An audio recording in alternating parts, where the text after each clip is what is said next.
You are listening to the Smuggler's Galaxy podcast, my favorite podcast to listen to on long flights across the galaxy. This is the way. We're wanted men.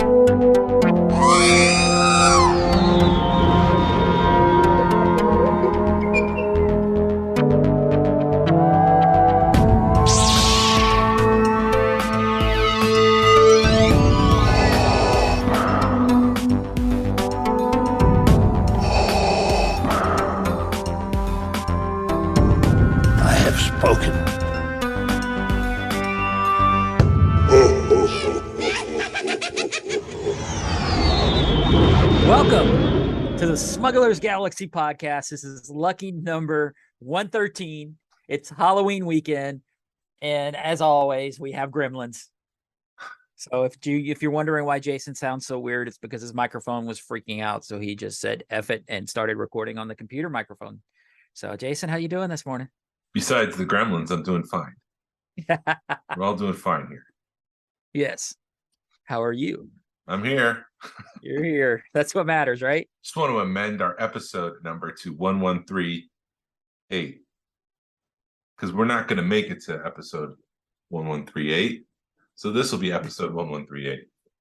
Okay. That's why you put the 8 on there. I thought it was a mistake. No, it's not a mistake. It's the hidden number in all of Star Wars. Right. Which is kind of fitting because of this past episode of Andor. Dude, that was so good. But we'll get to that in a minute. Yeah. 1138. THX 1138 inspired episode. Right. And I've never seen 1138, but we'll get that. I haven't either, but I know enough to know like the visual style of that movie. Right. And Narayan's always posting stuff. So he was posting screen grabs of the two, and it looks like it's straight out. It makes me want to go watch that movie because I watched American Graffiti just because George Lucas directed it, and you're like, because of this movie we have Star Wars, so it feels like you've got to watch it, and it wasn't that bad. It was a good movie. You had Harrison Ford in it, and you had Opie Cunningham, and it was good. I enjoyed it. You know, it was a good popcorn way to kill an hour and a half. Good popcorn movie. The director of Solo starred in that movie. Yeah. How's your week been? It's slowed down, so that's good. It was a good week. Yeah. Jury duty's over. Yeah. I got back to work, caught up on like 200 emails, and here we are. Yeah. Woohoo. Yeah, my week is not too exciting. We went to a wedding on Friday night, which started like an hour late, and everybody's looking at each other, getting ready to like start gnawing arms off because we didn't eat till like 10 o'clock. And by that time, everybody was good and drunk. But yeah, especially if you don't have food in your stomach. Right. And then at like 11:30, they just shut the music off. And like at 11 o'clock, they shut the bar down with no warning. And at 11:30, they were, normally at a wedding, they're like, all right, we're going to do the I've had the time of my life, or a closing song or anything. It was just like, nope, music's done, house lights are on, and everybody's staring at each other going, I guess it's over. So it was just, and I feel really bad for the bride and groom because apparently they paid a lot of money for that venue and it did not live up to what they paid. Dang. Yeah. Because, I used to be a wedding photographer, so I know kind of what to expect in a wedding. And I'm always looking at weddings different when I'm there because I'm paying attention to the background stuff. And it was bad. I felt bad for them. I still feel bad for them, but it was a fun time. Did you pick anything up? Yes. So I got something on Deal and No Deal. It's not here yet. Okay. I got to wait for that. Cool. Do I want to go into what it is? If you want, yeah. What's with the salacious, before I do this, what was this with the salacious crumb clock? What's salacious crumb clock? I don't know what you're talking about. Clock. Clock. I have no clue what clock you're talking about. I saw that and then I was gonna bid. I'm like, what is this mofo doing? Anyways, it was a Micro Machine piece. The electronic action fleet, Darth Vader, TIE fighter. It came with the stand, so you would be able to move it and make sounds and stuff. But the cool thing was what? You picked that up. I got that, and it's a sign-off sample, but on the back it had like instructions, like written instructions on what was wrong, which I thought was very unique for that. So I have that, but it's stapled to the back, and in order to ship it, it did come with 2 batteries, so the gentleman had to open it up to remove the batteries. I don't know if it was sealed or what. Mhm. So, I mean, if it was already open and it was a sign-off sample and they're asking for adjustments, then I would imagine it was already open, Uh-huh. but we'll see. I got Is that that. that And guy then, from the guy that we've bought for before? That yeah, oh yeah, he knows what he's doing. it's So fine. I'm not worried. Then at Target yesterday, I found 3 vintage collection figures, and it was crazy because they're the troop builder kind. uh-huh. So I got the Mandalorian with the horns on his head, the Darth Maul inspired ones, the ones that Oh wow. well, I got that one. I got the Death Watch trooper, and I also got the Ahsoka clone trooper, which I was shocked. Those 3 were still sitting on the shelf? Those 3 were out of that case. Those 3 were still there, and I had figured usually when you find, because I saw a figure in Dan earlier this week, and I was getting really excited, but the bubble was bent up, and I'm like, well, that's the reason why this one was left behind. Uh-huh. These were fine; they're in great condition. So I also have another Ahsoka trooper coming from Hasbro Pulse, so I'll be able to send this to Sam, assuming it arrives safely, because I owe him one. Although he's an opener, so no matter what, I could send them. Right.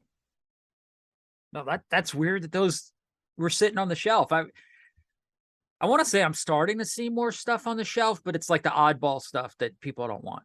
Yeah. There's somebody's already picked through it, and then there's a lot of micro galaxy squadron stuff, like the big items. Yeah. The little ones seem to be flying off the shelf, but I'm starting to see a lot of Slave Ones and a lot of Millennium Falcons that are still on the shelf. I think that price point, even though, for a collector like us, you pay $45 for it, and it's a awesome ship, but I think it may be scaring some people away for that price point. Yeah, it's making me a little nervous now that they're clogging up the store shelves. Mm-hmm. They're not moving, like you're saying, Right. because it's But usually a sign of huh? attack.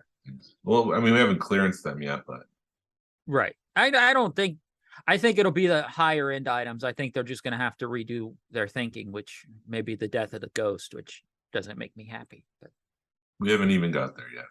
no, we haven't. We haven't got there yet. But the stuff that's like $15-$16 people are buying, I mean, and for the money, people go buy those ships. They're great. Yeah, only thing I picked up was a pop. Would you do The that Sabine. for? Because it was Sabine pop. Oh, okay, never mind. It was like her flying. It was an Amazon exclusive, and I ordered it like 2 months ago, and it finally came in this week. Oh, and I did pick up. I went to a punk rock, using quotation marks, punk rock flea market thing, which oddity show yesterday, and there was a dude that does art on boards, and it's all original stuff, but it's like stencils and stuff. And my buddy was looking through the stuff, and he was looking through like the clearance rack, and I looked, and is that a lightsaber? So I had to buy that. Because Was it one of the plastic ones? Or are we talking like the Force Effects ones? no, it was a piece of art. It was like Art lightsaber. art, a piece of art on like a Gotcha. hand-drawn lightsaber thing. It's Luke's lightsaber, so it's cool, and it's like long and narrow, that they like perfect piece of art that you could put in a hole where you have a space that you don't know what you're going to put there. Yeah. So I said it was long and narrow and fits in a hole, and everybody stared at me. And what's just have to bad, go dude, is there. like, yeah, I did. Me and my best friend, I've known this guy for like, do you have that friend that you've like known for like forever? And when people get around you, they don't know how to act between the two of you because you know each other so well There's a that shorthand. it's like, huh? There's a shorthand. Well, no, that, and it's like, are they friends or lovers? Oh, Because you jeez. just, it's that bad, dude. I don't know what it is about the two of us, but like he made a joke yesterday about something, and the dude just kind of stares at us like, yeah, if that's what you guys are into, because they just have no clue how to Oh my gosh. But it's a friend I've had since I was 15. And we know, it's just like we get around each other and we're back to being like, now we're about to be like 25, 30. But back in the day, it was like we were 15 again. So we've matured a little bit. Oh, good. Yeah. Be proud. Yeah. So, but yeah, that was my week in Star Wars. So nothing too exciting. I mean, I had to pack up my I got about half my 92 packed up, and that was kind of a sad day because my case is like half empty. Packed up all my galactic heroes, and I'm gonna tackle the rest of the 92 and my ceramics today, and then figure out how much other crap. Hopefully my wife said she was going to tackle her office, which I'm like, good luck with that. She thinks she's going to get it done in a day, but it's all like stuff that you don't really have to protect. You could just throw it all in a box. Well, why are you packing that side of the house up? I didn't think that side was going to get touched. Everything's getting touched. Well, because he's doing walls and paint, floors and paint. Oh, through the whole floors. house. Okay, that's why. Yeah. And he's just like, I don't want to move it into one room, and you got to move it all back, and it's just easier to get rid of it all. Happy to enjoy. Yeah, it'll look good in a couple of months, and I know people are probably tired of hearing me talk about it, but I did get a new nozzle. I've been offline kind of 3D printing for like a month. Because I had I bought a new nozzle, and then I think there was a clog inside the heater thing, and the filament wasn't coming out right. So I've been on hold for like a month and a half 3D printing, and finally got a new nozzle yesterday and started printing the stage that I'm going to put the Cantina band on. So it feels good to kind of start working towards that again, because I didn't like that it's sitting there half complete. Right. That's awesome. So, yeah, there was a lot of 3D printed stuff. There was like a person that 3D printed some stuff yesterday, and it feels like some people are like half-assed in 3D stuff where they're not taking the time and sanding it down or something, and you could still, it doesn't look bad, but you can look at it and say, oh, that's 3D printed. Like they're not sanding it or something, or I don't know what the deal is. Takes a lot of effort and to finish that stuff off, because you get the print line, so it looks like, I mean, if you were to, it looks like tubes printed on top of each other, so there's like a V-shaped gap between it. So really you have to seal it, you have to fill it, you have to sand it, and it's a process that you have to go over and over again. And for the Cantina, I found that I take a wood burner tool, a tool that looks like a pen, but it gets really hot, and then you can burn into wood like shapes and designs and stuff. I get it really hot, and then I just start like pecking at it to give that stucco feature, and it gets rid of those lines. So it really sells it at that scale. So I found that worked for this project, and it was just saving me some time because I don't have to do all the sanding and stuff, but it is a pain in the butt to complete that stuff. And I see why people get lazy. Yeah. And I mean, they were only selling it for like 20, 30 bucks, like something, like a skull, like a human sized skull. But it was like, it just threw me off because you could tell it was 3D printed. But so Hasbro, was that a convention? Oh, you got more? Oh, well, no, one more thing before we get into the Hasbro thing. I did see the black Boba Fett yesterday. I went down to a comic book shop, and it looked really good, but they wanted $60 for it. I mean, in person, it's got like a metallic sheen to it. Yeah, it's like carbonized, right? It's got a carbonized black to it. Yeah, but it's not like carbonized. It's just like, hey, carbonized. It's got a sheen to it and looks like really, really good. Huh? It's like a metallic black. I'm sorry, I don't mean to cut you off. Yeah, no, you're good, man. And it looked good, but the comic shop wanted like $60 for it, and it went right. I might have paid 30, maybe 40 for it, just because I know it was an exclusive, but $60, it sat right back on the shelf. It was cool to see, and there's no plastic, because when you open it, there's no plastic on it. I mean, it's obviously the plastic thing, but you could touch the figure, which was kind of odd for me to see that. Yeah.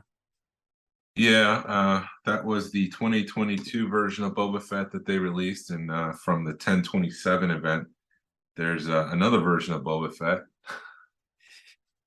and yeah, I did pre-order it just because it was on the card, and I love that card back. I love the Black Series on the card back. So really it's a Black Series that they're putting on the card back. Yeah, it's the deluxe Return of the Jedi one. Yeah. and they're putting that on a Return of the Jedi card back. I got it. I like those card backs, like I just said. So I went ahead and pre-ordered that. That was they do a 10/27. It's like a live stream convention that Hasbro puts on, and it covers, everything. G.I. Joe, Ghostbusters. They went into the Proton Pack that was a Hasbro HasLab. So they did that, and like I said, I got that Boba Fett. Stalling for time here because I'm looking at what else they announced. They had the Cal Kestis Black Series.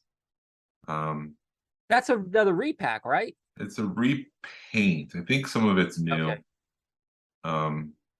But that guy, you change the outfits. You can change the outfits. You can change the lightsaber. You can do a lot of customization in that game. Yeah. And then Din Djarin from Morak, the version where he's wearing the tanker outfit. That was the other one that was released on that 10/27. Yeah, that's just that's a head pop, man. Yeah. And it supports my theory that they're scaling, they're sculpting once and scaling twice. Yeah. So when they make a figure now to save money, they're just gonna delay it, but you're eventually going to get it in Vintage Collection. You're also going to get it in Black Series, because that's what they did with that Din Djarin as a tanker driver. Am I saying it right? Yes. There's the urge to say Din Djarin. Yeah, it was like Din Djarin. Oh, dude, that's another thing at that wedding, dude. The bride is from Africa, I think, and she's got like a very unique name. And the pastor, the officiant, kept mispronouncing her name, and everybody's looking at each other like, are they saying her name wrong? So anyway, sorry. I was just like, oh my God. But anyway, keep going. Yeah. The other, just to finish this 10/27 thing, yes. the other thing they released is the Artillery Trooper in the Vintage Collection. And so they've done that one in the Black Series, and now they're doing it in the Vintage Collection. So there was a delay in further supports, and I'll get to another thing in just a second, but go ahead.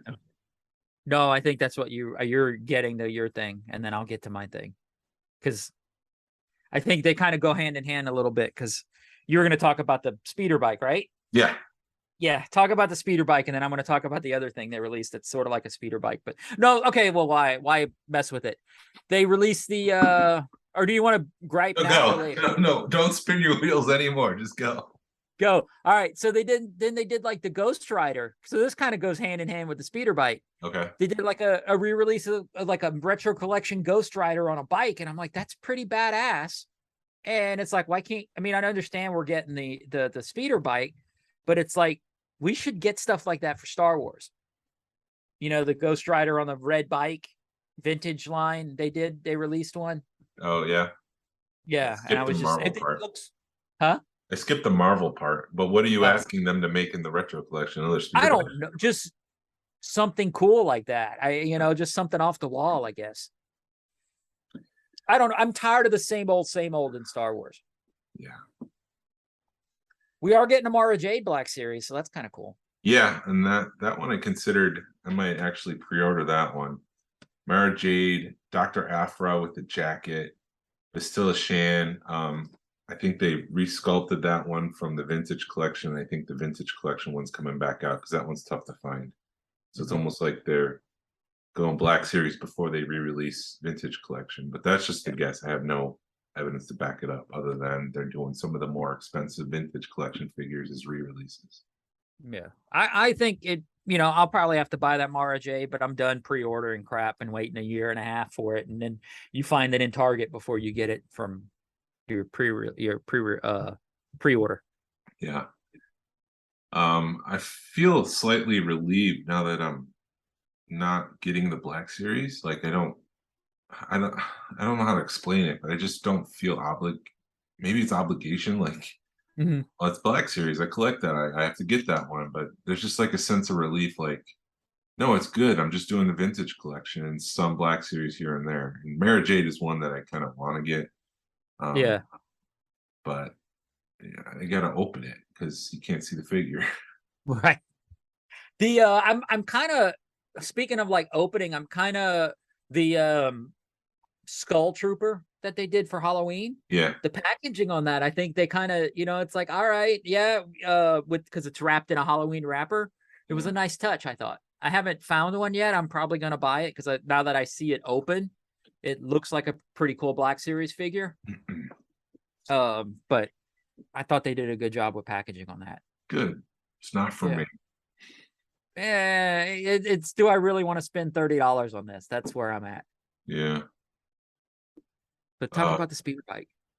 Darth Malak and Scar Trooper Mike were the last two Black Series, and it was weird that Black Series Publishing had so much newness, because everything else before was reused parts, and so it's like here we have new stuff. I mean, but still, Shannon and Darth Malak are part of the gaming greats, but Mara Jade, Dr. Aphra, and Scar Trooper Mike are pretty much all new. And then finally, Black Series Pipeline Ahsoka, but the early version of Ahsoka, Clone Wars Ahsoka, a Magna Guard, which is pretty cool. I think I'd want like 2 of those plus a re-release of General Grievous, and I would open those. That'd be pretty badass. Phase 2 clone, and then Omega from season 2. So season 2 hasn't even dropped yet, so they're getting ahead of the curve there. But okay, so Biker Scout with the with a speeder bike. Yeah. What do you want to say? I just was going with the, what's it called, Ghost Rider thing. But yeah, are they going to talk about it? Yeah, this is a new version, a new sculpt. However, they were saying it's got the same functionality of the Black Series, where you can lift up the front and see the engine underneath. And translation, that just seems like it's a scaled down version of the sculpt from the Black Series. But then they put a retro figure in it? No, it's got a new version. It's the Scout Trooper, and they've resculpted a lot of that. So it is part of the vintage collection. It's got rocker ankles so that you could position the feet better on the bike itself. They said they redid the sculpt of the head to better scale. So I mean, they must be down to the millimeters and be like, this one's off by 0.5 millimeters. Let's resculpt the head, because I can't tell the difference between what they've done in the past and this one. Okay. No, I have the Black Series one, and that's one of my favorite Black Series. Yeah, they did a lot of stuff with that speeder bike and that set with the speeder bike and the Biker Scout, because you can pose it in a lot of interesting ways. Yeah. So I'm excited about that. And is that something you're going to open or leave it closed? I'd get 2. One to open, one to keep boxed. Did they say what the price point was on those? I think it's $44. Wow. I paid $20 for my Black Series on clearance. Well, aren't you special? I know. But that was 7-8 years ago, or whatever. That was a long time ago. Yeah, that's before Black Series really took hold in the collecting community. I think it's very commonplace now with Power Rangers and Ghostbusters and Marvel Legends, 6 inches, like the collector scale. And I don't mean that as a slight to anybody who collects 3.75, but I think modern collectors now are 6-inch. And I think, I think 3.75, just to finish this thought real quick, is more of the legacy scale. Well, I know when the 6-inch came out, to me, they made more sense because I could never wrap my head around the 3 3/4 with all that articulation in it. And it made more sense in a 6-inch figure to have that articulation. Yeah. Yeah. I'm still bitter because that was supposed to be the definitive figure. And so when they first came out, they came with multiple belts and hands and heads, and now they don't do that anymore. It's the budget's been eaten up by residuals, I guess, to Disney. I don't know, but still, it's disappointing. Right, and you're talking about the Black Series. The Black Series, yeah, because Darth Maul came with 2 heads. Han Solo came with an extra pair of hands and an extra belt to put on him. R2-D2 came with all those different accessories that stuck out of him, and it's disappointing. Right. I mean, they made that figure worth $20. Now they're 25, 30, and you're lucky to get a figure. Yeah. I mean, it's like when you know, talking droids, the Hondo droid from Galaxy's Edge is just a droid, and you're paying $25 for just a droid with nothing to it. Yeah. You know, at least with Chopper, you had some you had like a film, you know, a rocket effect that, you know, you could pose him while he was shooting off in the air or whatever, which that made that droid work a little bit more. But like the Hondo droid, they didn't even try. Yeah. Yeah. So and what? insert complaint about Hasbro here. Well, dude, it just I know, like, we keep bitching and griping and moaning about Hasbro, but it feels like, I think, and I don't think it's Hasbro, I think it's Lucasfilm that's choking Star Wars. It has to be. Not when you've got Marvel that is thriving, unless Marvel just did, you know, did Marvel have a bunch of toys back in the day? I wasn't a Marvel guy. Back in the day, it was more that Secret Wars stuff, which came later. But I think it's more Disney kind of leading that license dry, or for every drop. Right. I don't know. Well, I think my point I was trying to make is Star Wars, you've got a lot of backlog, or, you know, backlog stuff you can go to re-release, and there's not that in Marvel. So that maybe that's why we're seeing it's I think it's a combination. So that's why we're seeing more new Marvel stuff, because they don't have it. You know, they've got to produce it. Mhm. And it's the license. So maybe it's both. There's no, until somebody from Lucasfilm or Hasbro says this is what they're doing, we're never going to know. Yeah. We'll Or see. this is why we're doing what we're doing. Maybe we'll know in 30 years, but for now, it's just a guessing game. Right.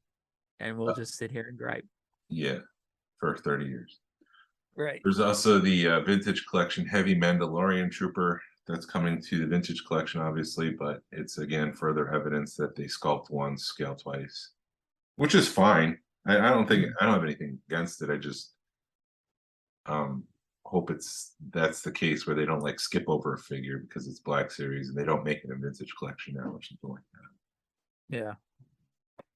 I mean, it's good on them because they're able to, you know, more bang for your buck. But I mean, it does. I don't know. I see that they're releasing stuff, like they re-released the Heavy Mando, and I just kind of skip over it. And I don't realize, oh, it's a TVC release.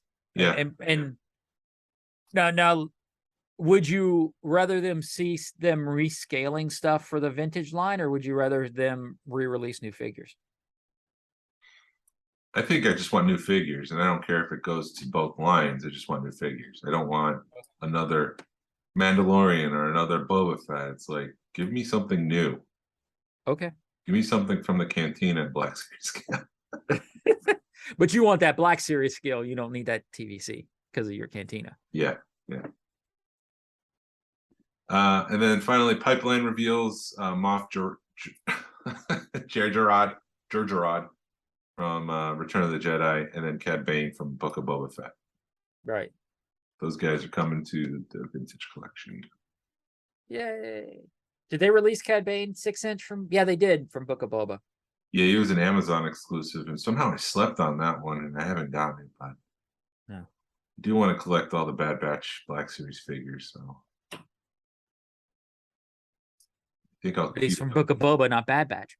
Or I guess it doesn't matter because it's the same guy. No, there is one version from Bad Batch. Okay. There's a version from Book of Boba too. Right. So I don't know. I don't know. This Well, was he looks vintage older. collection Book of Boba Fett Cad Bane, which is Okay. a good figure. So that's all the news that I have. Dun dun. Done. Yeah. So what else? You want to talk about Tales of Jedi or Andor? What else is new? Let's talk about Tales of the Jedi first. Right. Did you watch? I guess you did watch it all, right? Yeah, I watched all Yeah, 6 episodes. Okay. I didn't do it in one sitting. It took me a couple of days to watch it, but I mean, I thought it was fine. I don't know. It was a good filler, you know, good, filled in some holes. I thought it would be a little bit more constant storytelling, more than, okay, we're gonna go here and show you 20 minutes of Ahsoka's life, then we're gonna show you 20 minutes of Count Dooku's, then we're gonna have a time jump into Ahsoka, and it was good at filling in some holes, but I thought it would be more solid storytelling, like a full story versus chunks Hmm. of a story. I really enjoyed the Count Dooku stuff. I thought that was phenomenal. Yeah. Because the first It was- episode, what? No, it was fun seeing him turn to the dark side. Yeah, the first episode kind of introduces the idea that he's willing to go outside the Jedi code to do what he thinks is right and get things done. Right. The second one shows that he's got some that he's allied with Darth Sidious to accomplish his goals. He hasn't fully turned to the dark side, but he's doing dark things. Mm-hmm. Is that the one where he's removing? No, wait, that's the one where he's doing the investigation of the senator. Yes. Yeah. And then the last one is where he's learned of Qui-Gon Jinn's death and Yaddle suspecting of him, and he goes to the full-fledged goes to the dark side, and we learn what happens to Yaddle between episodes 1 and 2, because Yaddle just disappears from the council. We finally figure out who deleted Camino. Thank you. I was gonna say Kashyyyk.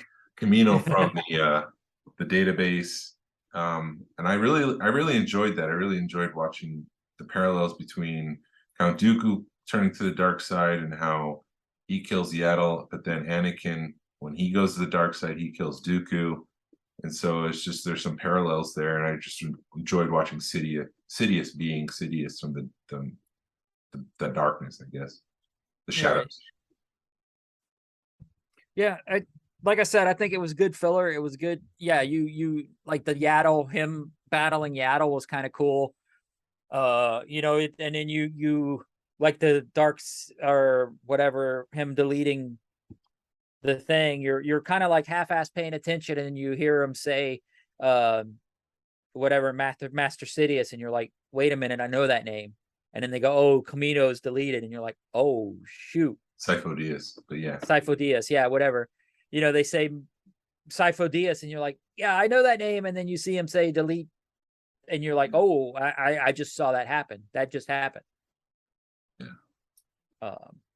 So it was cool. And you kind of see Qui-Gon kind of trying to pull him back from using the dark side. And it's like, why are you doing this? And then,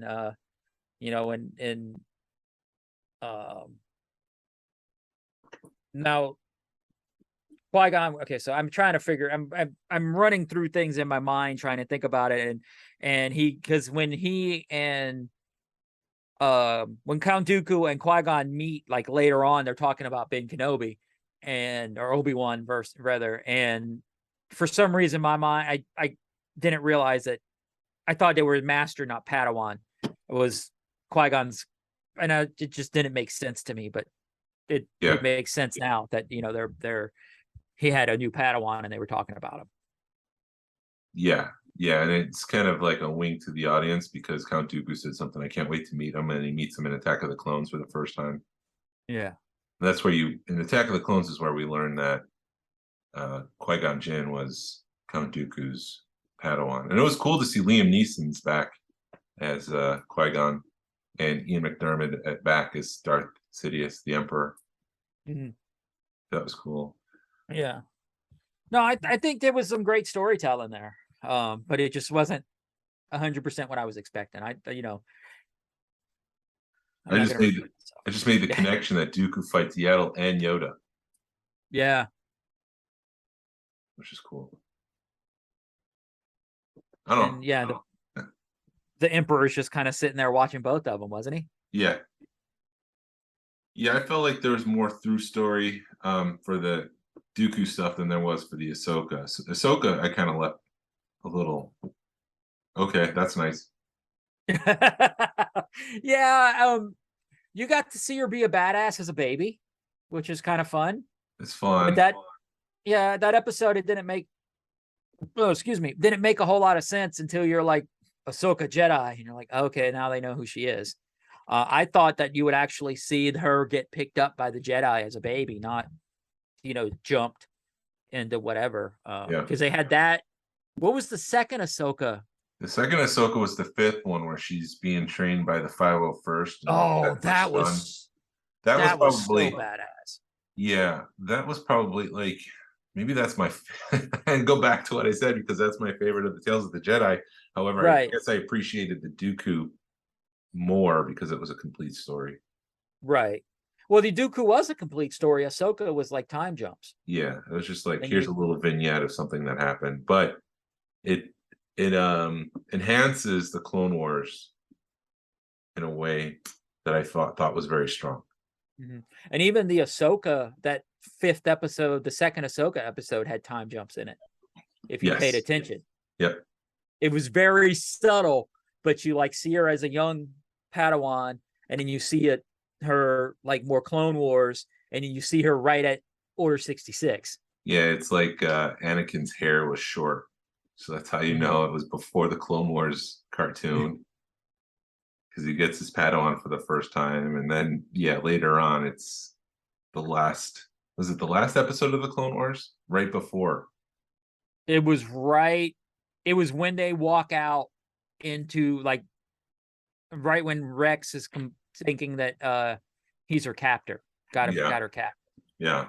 But I like that it enhanced that scene even more because Anakin was pushing her the entire time, and the only reason why she survived was because of Anakin's training. Right. And it was badass watching her fight all those clone troopers. Yeah. I mean, not fight, but train with them. Yeah. And then you got to see a little in the original training. There was I hear you. I see you waiting. It's coming.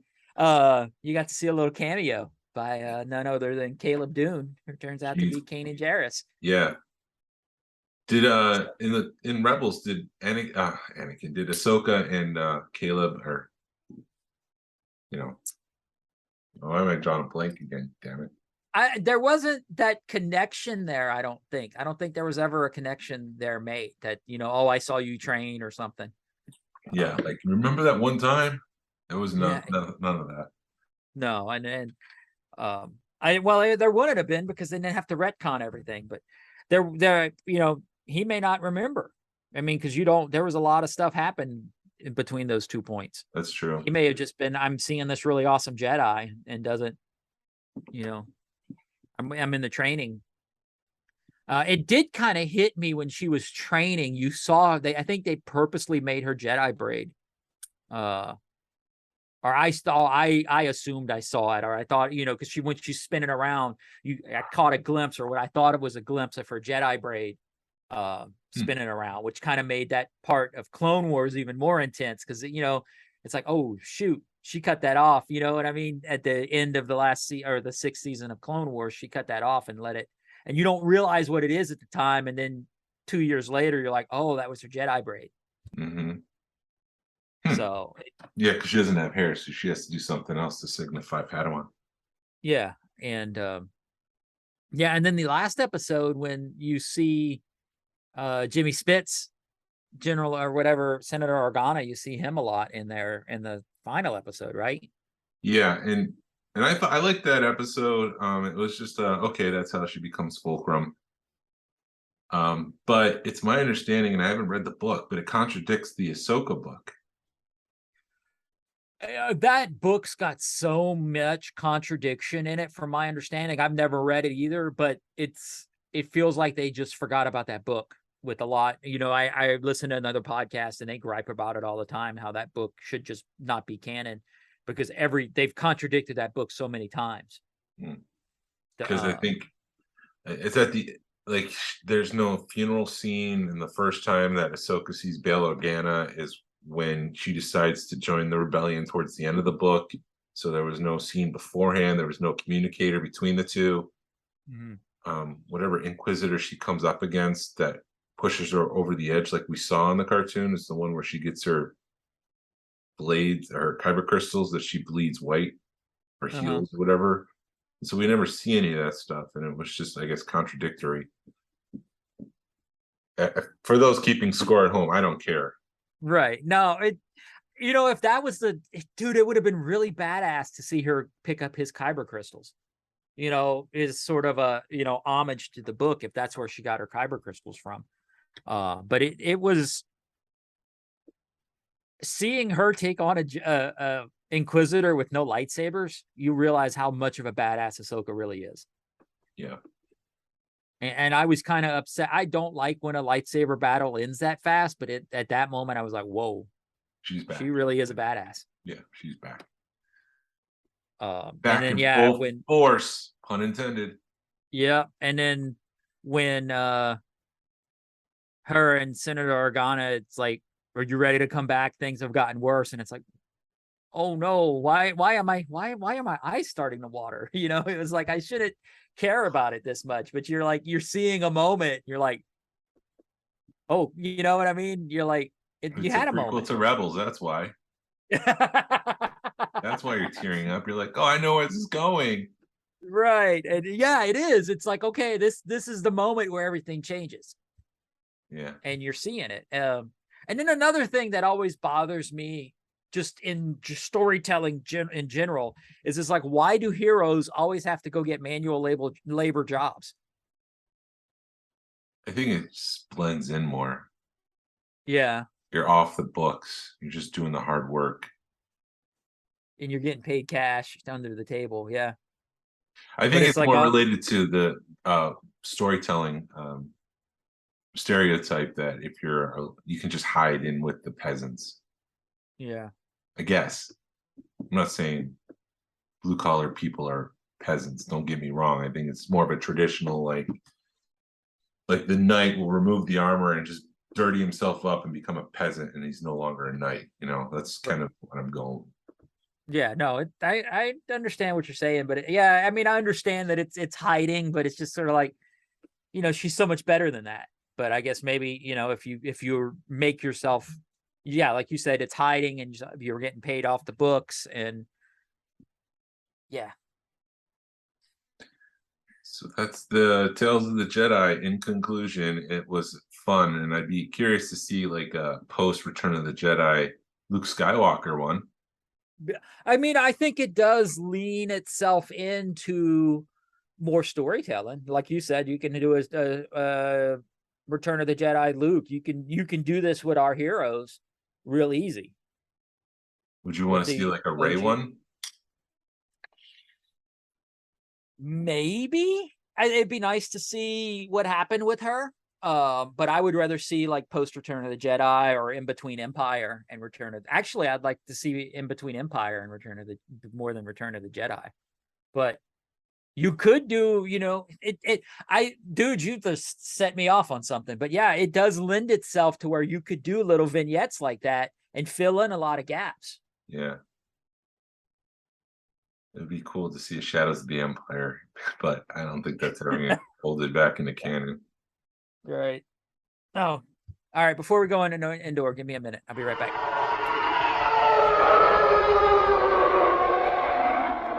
And I totally did say Andor, didn't I? I thought you said Andor. I mean, it's the same. I don't know. It's too close.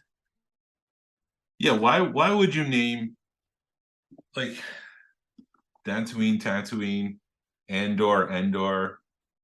Like, what's next? Luke and Book? It's like Luke, but with 2 U's. That is so stupid. I mean, it's a way to differentiate in the books. It's not like Luke fights Luke. Yeah. But it's Luke fights Luke. Jeez.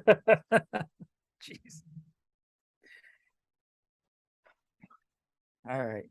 Yeah, I guess with Andor, the thing, like, I don't want to rehash it. There's some questions about what they were building in the prison.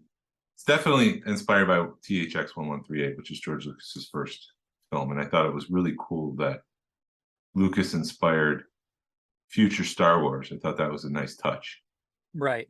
I know because Narayan had mentioned in the chat that, it's definitely a 1138, feel. Yeah. And I kind of went into it as, I've never seen THX 1138, so I don't know what it's about, but it kind of gives that futuristic 80s, what the 80s films thought the future was going to be like, or late 70s rather, films thought the future was going to be like. It had that feel to it.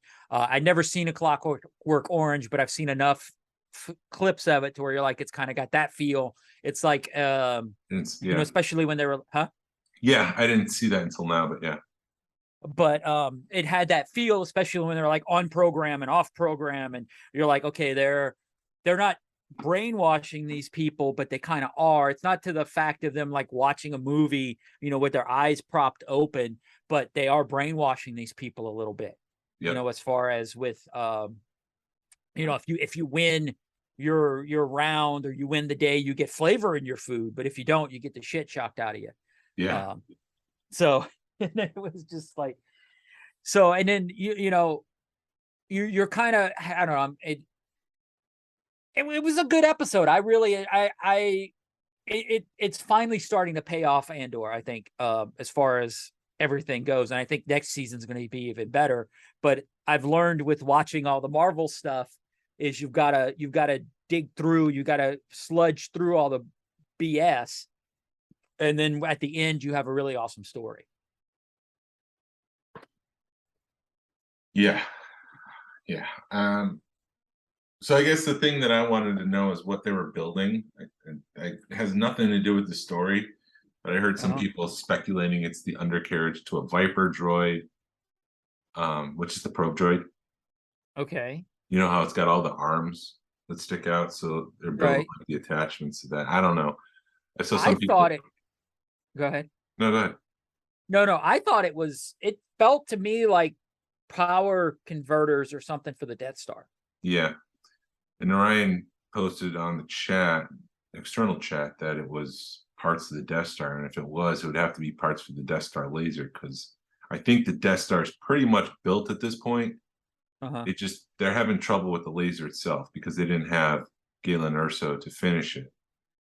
And if you remember Revenge of the Sith, you see them building it. It didn't take 19 years to build the Death Star. They were able to get it done pretty quickly. It's the laser that took 19 years. At least in modern canon, that's how they were positioning it. Okay. So if they were building parts of the Death Star, it would be parts of that laser. Yeah, that's what it looked like to me, because it felt like when they do the laser, you see the shot of the laser building up. That's what it felt like, or it had more of a industrial electronic feel than the Viper droid, or the probe droid or whatever. But I guess we'll figure it felt too built up, too heavy to be a Viper droid, because you had those big pins that are like 6 inches wide that they're putting in there, and that'd be a big pin, I think, for a droid. One of the characters that he meets, Melishi, was actually in Rogue One. He's one of the bald. He's one of the bald guys that go on the final mission. But you have to be like deeper into the water than I am to have noticed that the character that he meets, they probably escape together, and then they go on to this mission in Rogue One. Wow, I did not know that. Yeah. So when you go back, they call out a couple names, and there's one that starts with an M. Again, it's like Melshi, something like that. And he's in. Is it the same actor? Same actor, yep. Wow. So there's some nice connectivity there that I didn't anticipate and didn't even catch the first time watching it. Speaking of connectivity, I wanted to talk about Andy Serkis. Okay, from let's back it out, and just from an actor standpoint, that's the first time they've done that in Star Wars, where they have a guy play 2 different parts, right? Well, I mean, you've got Warwick Davis, who's played several. I'm not even. Warwick Davis is underneath he's in a costume. I'm not talking about costume people. But he plays face character in 2 different shows. He's in episode 1, he's like in Jabba's booth. Okay. Then in Solo, he's one of Emphas Nest's people. Okay, well let's go. But it's the same character. Okay. All right. Or it's not, or because he played a background character. He wasn't like a main character. In both, but in both he plays the same character. Right. But it's a background Yes. character. Yeah. It's not a main, it's not he does have a line or two, but he's in the background. He doesn't drive an episode like Andy Serkis did for 2 of them. Right. So that's the first time Star Wars has done that, right? Yeah. As a main character. Yeah. Recast someone to play a different character. Right. I mean, that'd be like hiring, in my opinion, Ian McDermott to come back to play, I don't know, some other senator. Right. Or Mark Hamill or something. Yeah. It's that big of a deal, I think. Yeah. I mean, so it kind of took me, it was like, oh shoot, that's Andy Serkis. So this is kind of new to me. But go. Yeah, I mean, I go back to like, he's such a versatile actor. He can play multiple characters. I mean, he was in the Avengers. He played one character, I mean, 3 characters in Lord of the Rings. He was Smeagol and Gollum. But he was still in one body. And so he's obviously not Snoke. He's in jail. We know that the Empire is performing some sort of cloning technology, or they're playing around with cloning. They're not as good as the Kaminoans, and we know why, because in the Bad Batch, the Empire completely destroyed that to cover their tracks and to make sure that no one else could have that technology. However, it leaves them in a place where they're starting from scratch, and they're not as good or as efficient as the Kaminoans, so they're back at square one. And are they hiring this prisoner who seems to run a prison really well because nobody's going to care, to perform experiments on him and turn him into Snoke and try to combine Force DNA with this guy? That would be an incredible twist, I think. But I could totally see them doing that. And, that they're like, well, if we're going to bring Andy Serkis back, let's tie it into Snoke. Yeah. Because, I mean, when you look at Snoke, you see Andy Serkis in his face.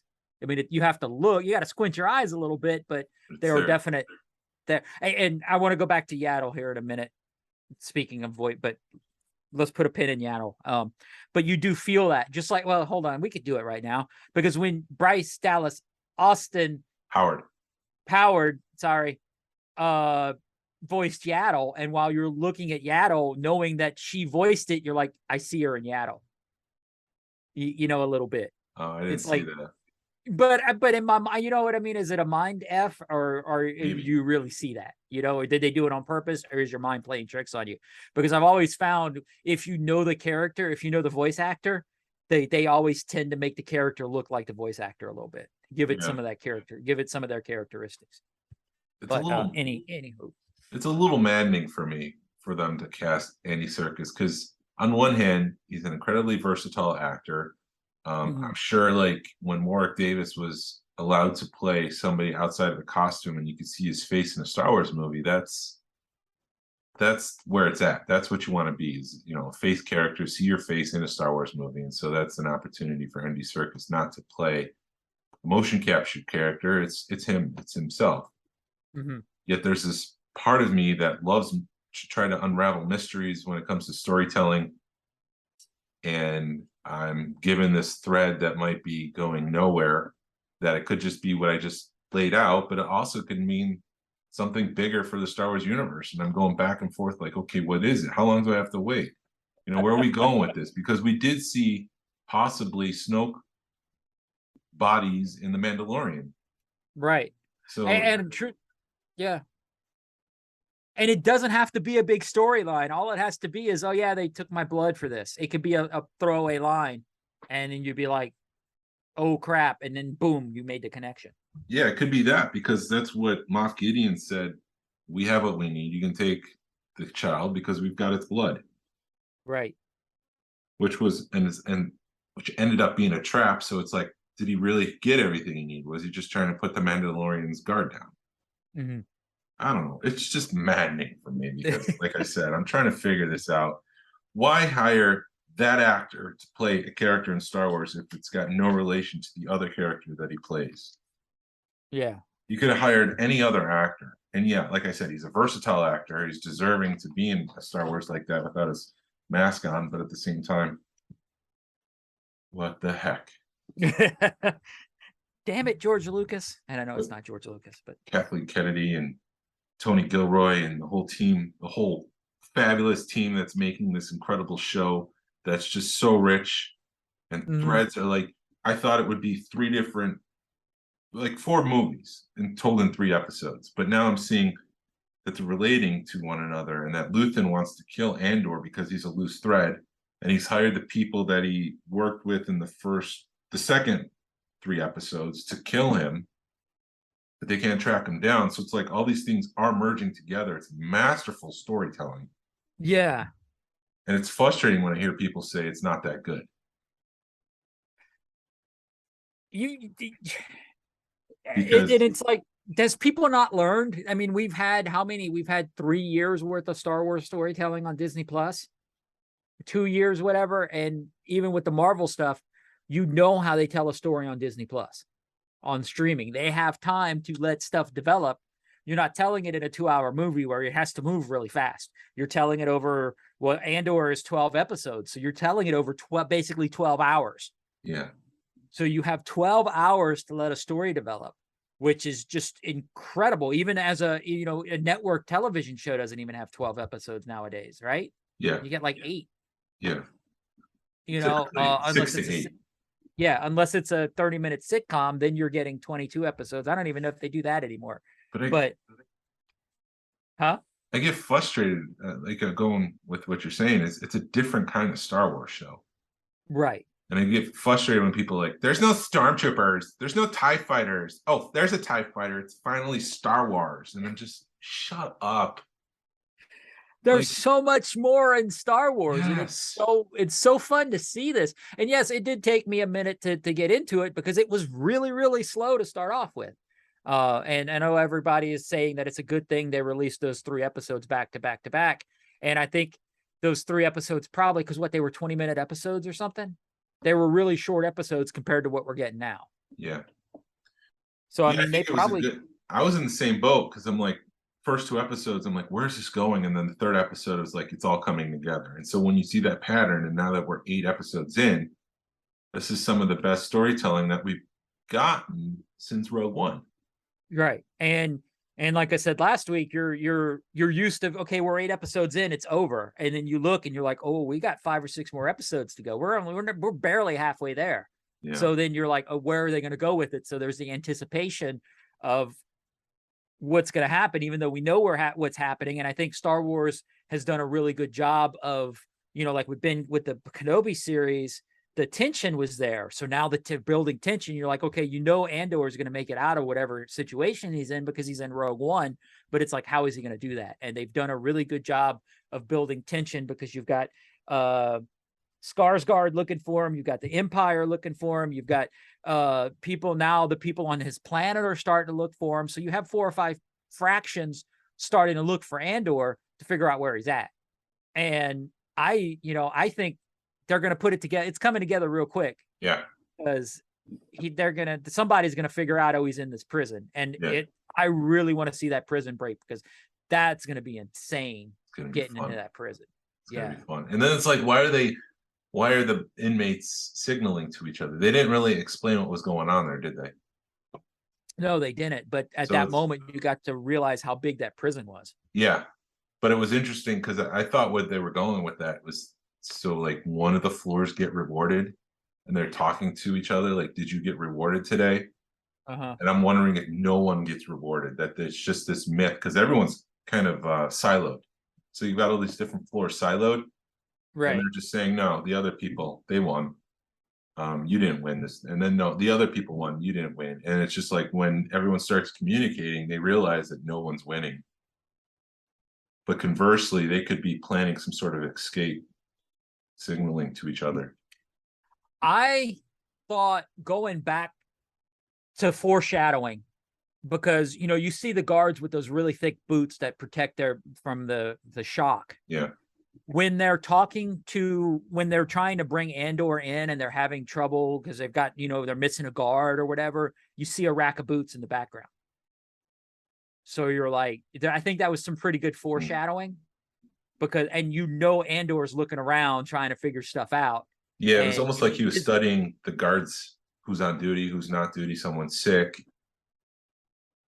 Right. So that rack of boots is going to pay dividends in the end. Yeah. Or at some point it's going to happen. Yeah. But yeah, when they first showed up with those boots, I was like, ooh, electronic boots. You're like, that's kind of, actually, I thought of like Reebok pumps boot, because they got the big things on the top. I thought they were Reebok pumps, and you're like, something's going on with those boots. They're magnetic or whatever. And because back to Solo with the people on the train, and then you find out that the guards are, have those boots to protect them from the magnetic shock. Yeah. Excuse me. I also thought the serial storyline was pretty interesting. Yeah. It seems like he would do anything for the service of the Empire, and if the Empire told him to back down, he should, but he's not. Which makes me think that mode of thinking is going to be his undoing. Yeah. He's going to do something. I think it's going to probably repeat. Oh, maybe not, but it's repeat episode 3 where he was just so intent on doing something that he botched the whole thing. Dude, it could be. So Andor escapes, or maybe people think Andor is dead because of his actions in episode 12. Yeah.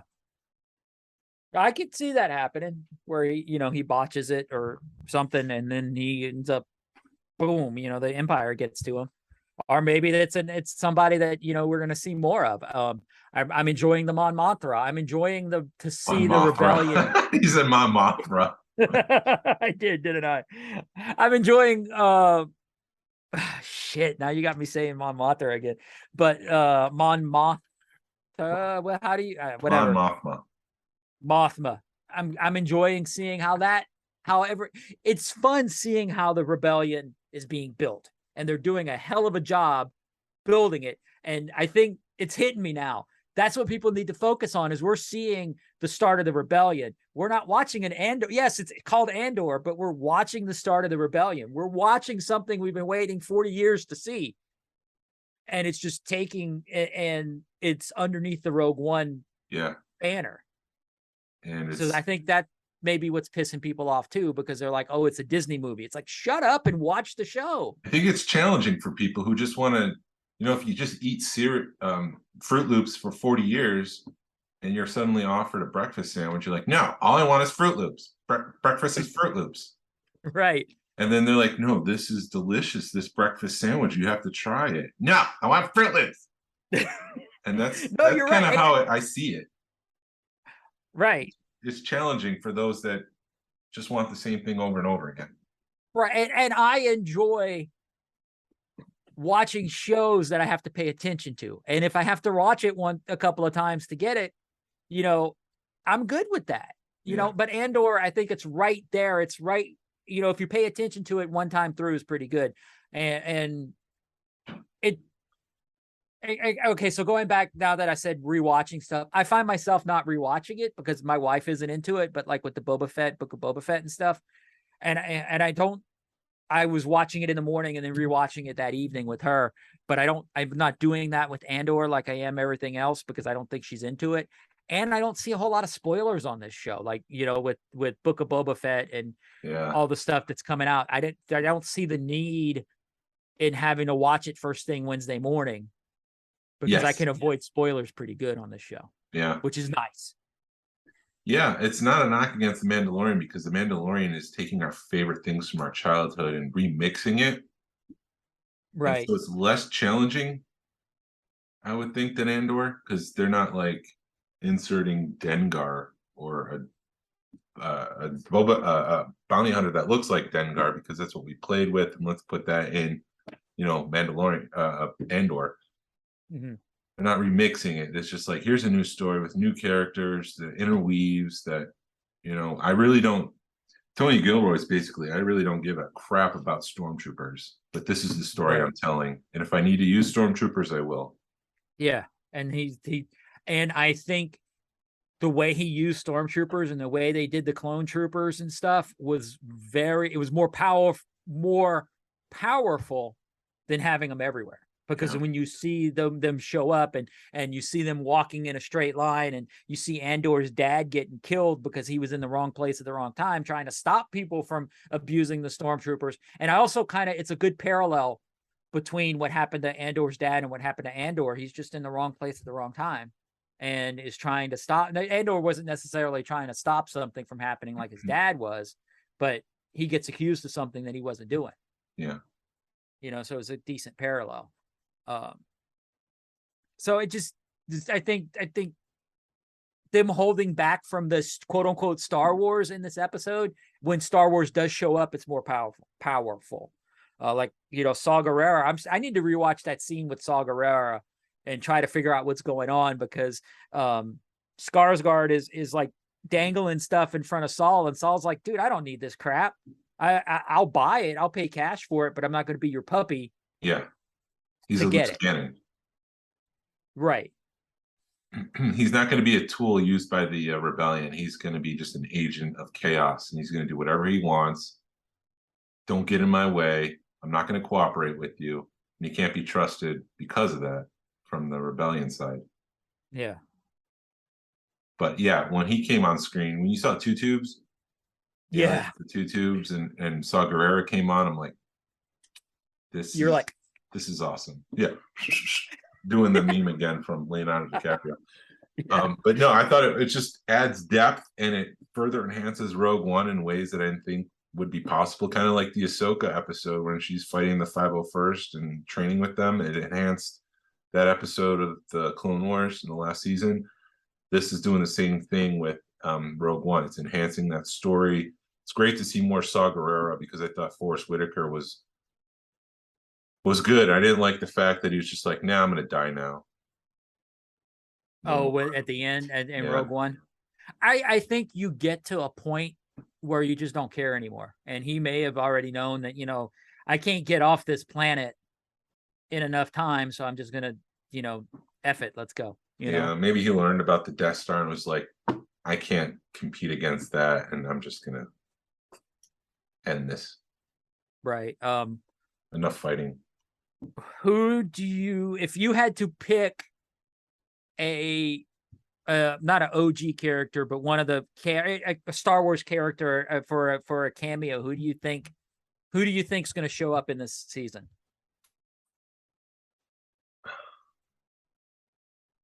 Memphis Nest, is that? Maybe. No, it's not too soon, because isn't there, that's sort of a moniker. It's not necessarily a character. It's not necessarily was a character. Right, but it's so you have, like, that's like Black Panther. She's like Black Panther, where they have several different people playing the Black Panther, right? I don't think so. I think she is Memphis Nest. Okay. Is that, because she felt, you said original character though, so does that count, or you? No, perfect. From somebody from this timeline in any Star Wars, in all of Star Wars. If they could fold in some Solo into Rogue One, I mean, that's like that's my perfect scenario right there. Right. I mean, you can go way out in left field. I mean, the way that Ahsoka, the Tales of the Jedi, if General or Senator Organa shows up, you could have, apparently him and Ahsoka are buddies. I mean, you could have Ahsoka show up. Is that what you're hoping that I would say Rosario Dawson? Maybe. No, no, actually, truthfully, what I'm hoping for is this guy. I'm hoping Thrawn shows up, and I don't think it's that far off. He could show up in a hologram or something. It would be a hell of a way to introduce Thrawn. Yeah. Or you know what I mean? Or just something out of left field, but pull a page out of a Dave Filoni book and introduce somebody in this episode, in this season, the way you have a lot of eyes on it, and you could build on your next show. I'm very much anticipating a live action Thrawn. That first time we see him will be I don't know, 20, 30 years in the making. Yeah, 20 years in the making. 20. Yeah, it came out in early 90s. So So you're looking 30 years in the making, dude. Right? was Yeah. I 18 when that came out? I don't know, but still, So I have it's to go. Mid 90s is when Thrawn was introduced. So it was like 90, 95, 96, something like that. it's long overdue, and that'll be like eyes wide Right. opening, like, oh, I see it. It'll be a oh shit moment. I mean, is that something that is that gonna be a throwaway moment? Not a throwaway moment. And I don't consider him showing up in Andor would be a throwaway moment because I think they do a build up for it. But It would would you be want to cool as see a him tease. now? Huh? It would be cool as a tease. Yeah. Or oh my god, would it be something to where somebody's talking to the Emperor and then you see Thrawn in the background or something crazy like that? I don't know. I mean, I seriously think we're gonna have a glimpse of Thrawn somewhere in Andor. Just the way the timeline is starting to come together. I think it would be a It, tease in Mandalorian season 3. I think that's where we're gonna see it more because they already teased him in Mandalorian. And then you're also because you're dealing with two different timelines. You're dealing with the Star Wars timeline, and then you're dealing with the modern day timeline as far as releasing shows. Mm-hmm. Because then we're gonna have Andor, and then about the time Andor ends, we're gonna have a month, and then you're gonna because Andor is gonna end in November, right? No, Yeah, right actually, before Thanksgiving. okay. So then you're gonna have about a month, and then we should get Mando season 3. Yeah. And then we're gonna have then somewhere in there we're gonna get Bad Batch, and then should get Ahsoka. I'd say mid 23. So yeah, I if I had to put money on it, I would say we're gonna see. You're right. You're gonna see Thrawn in maybe Mando season 3 before you see him in Andor, and then he may show back up in Andor because Yeah. I really think them having a Thrawn reveal needs to be huge. It doesn't need to be a little tease. I mean, maybe we get a tease, and I then you think a have tease would another. be best. Like Moff You think? Gideon goes into his cruiser and be like, I messed up. What do I do now? And you see Thrawn, I'll take care of it from here. Oh. And then that's the end of the episode.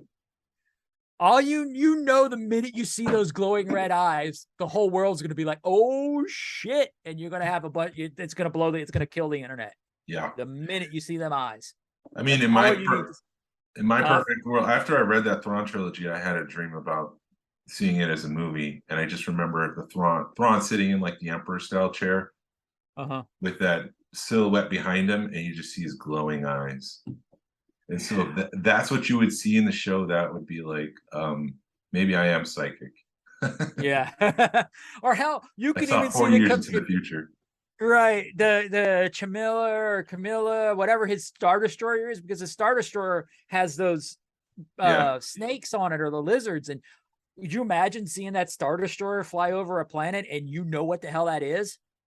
And the only people that would get it would be like nerds like us. Nobody, the common Star Wars fans may get it, but you have to be in the weeds. You'd have to be in the weeds to get it. I don't know. Man. So the other thing I wanted to talk about real quick was scary stuff.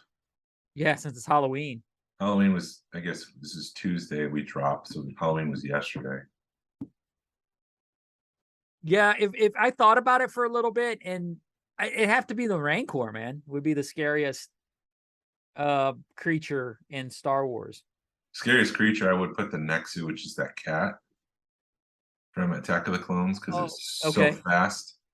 Yeah. I don't like cats. I feel like the Rancor moves slow enough where if you're not in a contained space, you might be able to outmaneuver it. You can hide somewhere, you can run and turn a corner and duck in something. But I feel like with that Nexu, that thing's gonna get you. It's gonna sniff you out and tear you to pieces. And I think my fault when people when I have a question like that, my mind already locks into the OG trilogy. It doesn't expand past that. Yeah. Scariest character?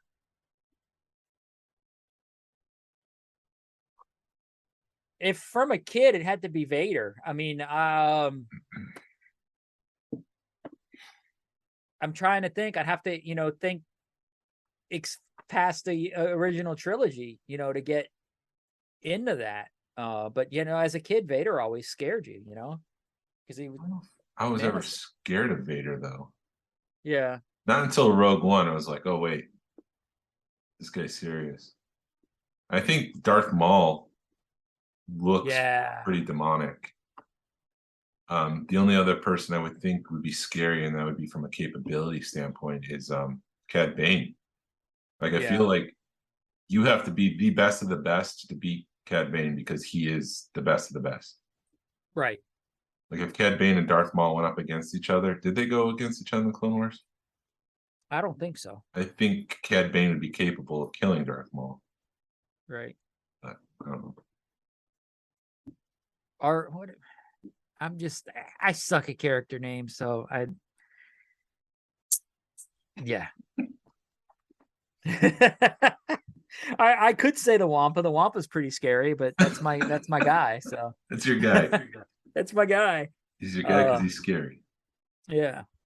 He's just gross sometimes, but I'm trying to look at do I have scary stuff? I don't know. The Grim Reaper from Bill and Ted. Yeah. He was a bass player. He wasn't that scary. Just like you. Yeah. What's your plans for, well, I guess it really doesn't matter. What are you doing for Halloween? Halloween. Or what did you do last night for Halloween? Last night, I think I was up at the top of the driveway in a chair and handing out candy to anybody who showed up. And my kids went out by themselves to trick or treat. I think that's what I did. Okay. I tried to You're not gonna be. dress up. I dressed up as Jack from The Shining at my work on Friday, and it did not go well. I mean, I got the costume pretty well down. I got a wig that made me look like my son because he's got long hair. And so I would sit at the dinner table one night. I sat at the dinner table one night with this wig on, and I took my glasses off, and I was just doing whatever he did. And it was kind of funny because we look similar. It was just, 25, 27 years apart from each other. So that was fun. And then I decided to try to cut it because Jack Nicholson has like a balding on the sides of his head, and he's got a puff of hair like right in the middle that kind of comes over. So I tried cutting the wig to try to replicate that, and the wig started falling apart. And I'm obviously not bald in that area, so I couldn't find a bald cap in time, so I went to Target and I got some stockings and I just folded that over my head to try to do that, and it looked like a bandana-ish, like a tan color bandana. So I went to work with this fake axe to look like Jack, and I had the corduroy jacket and the shirt and everything, and they're like, "Are you a lumberjack?" Like, no, I'm Jack from The Shining, and they're like, "Oh, I can see that." Or some people were like, "I've never seen that movie," and then they look it up and like, "Oh, okay, yeah, I get it now." It was just too much of a deep cut. Yeah. I think with if you're gonna do that, you gotta judge your crowd and know who you're gonna be. Know who you're gonna be around. Like people our age would get it, but if you deal with a lot of millennials, they'll be like, "You're you the brownie guy?" One person was like, "Are you Jason from Friday the 13th?" I'm like, "No, really? No, I'm not. Just because my name is Jason and I have an axe doesn't mean I'm from Friday the 13th." Jeez. Sorry, I didn't mean to cut you off. No, you're good. All right. What are your plans? Just hand out candy if people show up. We made some pre-made bags of candy, so we'll give those out. We normally don't have too many trick-or-treaters, but I think this year we've had a lot of people move in with small kids, so I think we'll get a little bit more. I know on Halloween, I don't know about you, but I just like getting home. I don't like being out. I don't mess around on Halloween, man. I get off work and I get home because traffic always sucks because everybody else is trying to get home, and I don't like, huh? No, go ahead.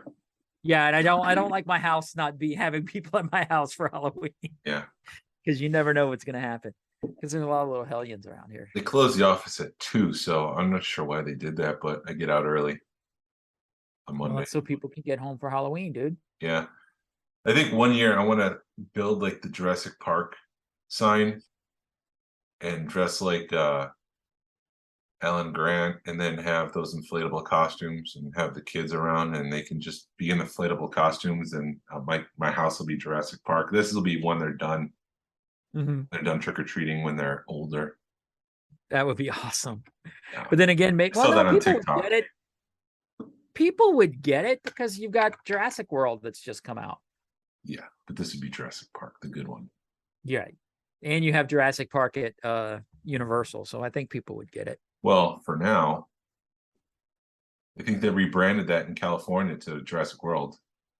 Oh, So I think I know down at Universal Florida that they still have the big thing. Still Jurassic Park there, but I think eventually they're going to rebrand it. And I think they're doing a new trilogy. I hope they think this through, because the first one is the best one, and it's all been downhill from there. Right. I know we're getting along on time, but the when they're talking the Industrial Light and Magic thing, when they're talking about Jurassic Park, that was pretty cool. Yeah. And then, but I already knew a lot of it because they did the movies that made us. They did a Jurassic Park, so it was basically just rehashing what they talked about in that movie, in that show. Yeah. And thankfully, that show was better than the panel. So. Yeah, I agree. All right, let's wrap this up because we got to go live on Facebook too. Oh yeah, we got to do that too. So thank you for listening. Oh, do it. Thank you. Do it. Thank you for listening to the Smuggler's Galaxy podcast. If you could, please leave a like and a 5-star review of the show anywhere you listen to podcasts. If it's allowed, really helps us out and points people to our show. You can follow us on social media. You can find us on Facebook, Instagram, Twitter, and YouTube. Send us an email or message us.